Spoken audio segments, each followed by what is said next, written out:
Hello everyone, আসসালামু আলাইকুম। Welcome back to Monalisa's cooking house. আশা করছি সবাই আল্লাহর রহমতে অনেক ভালো আছেন। আমি আল্লাহর রহমতে ভালো আছি। তো আজ আমি আপনাদের সামনে সাবুদানার একটা ডেজার্ট শেয়ার করছি।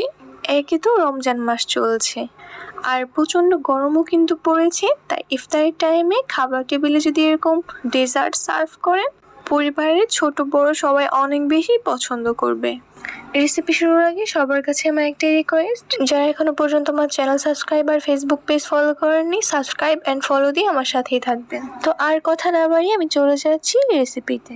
সাবুদানার এই ডেজার্ট তৈরির জন্য আমি ফার্স্টেই 1 কাপ পরিমাণ সাবুকে ভালোভাবে সেদ্ধ করে নিচ্ছি চিনি। এখানে আমি 3 টেবিল স্পুন পরিমাণ চিনি নিয়েছি।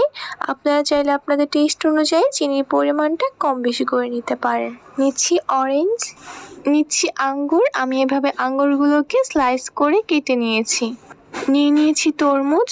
আর এই ডেজার্টে তরমুজের ব্যবহারটা বেশি করলে ডেজার্টের টেস্টটা অনেক বেশি ভালো আসে, এজন্য আমি এখানে বেশি পরিমাণে তরমুজ নিয়েছি।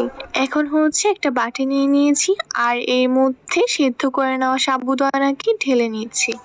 এবারে আগে থেকে জাল করে নেওয়া ফুল ফ্রেশ লিকুইড মিল্ক দিয়ে দিচ্ছি 1 গ্লাস পরিমাণ। আর এবারে আমি কিছুক্ষণ ভালোভাবে মিক্স করে নিচ্ছি সাবুদানার সাথে মিল্কটাকে। কিছুক্ষণ ভালোভাবে মিক্স করে নেওয়া হয়ে গেলে আমি ফ্রুটসগুলোকে এর মধ্যে দিয়ে দিচ্ছি। আর এই ডেজার্টে যে আমি যেই ফ্রুটসগুলো ইউজ করছি সেগুলাই ইউজ করতে হবে এমন কোনো কথা নেই। আপনাদের কাছে যে ফ্রুটসগুলো অ্যাভেলেবেল থাকুক না কেন, আপনারা কিন্তু সেটা দিয়ে এই ডেজার্টটা তৈরি করে ফেলতে পারবেন। এবারে দিয়ে দিচ্ছি অরেঞ্জ। এখন কিছুক্ষণ সময় আরেকটু মিক্স করে নিচ্ছি। এবারে চিনি দিয়ে দিচ্ছি।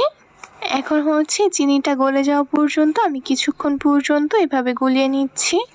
তরমুজগুলোকেও দিয়ে নিচ্ছি। এখন সাবুদানার ডেজার্ট কিন্তু একদম রেডি, জাস্ট পরিবেশনের পালা।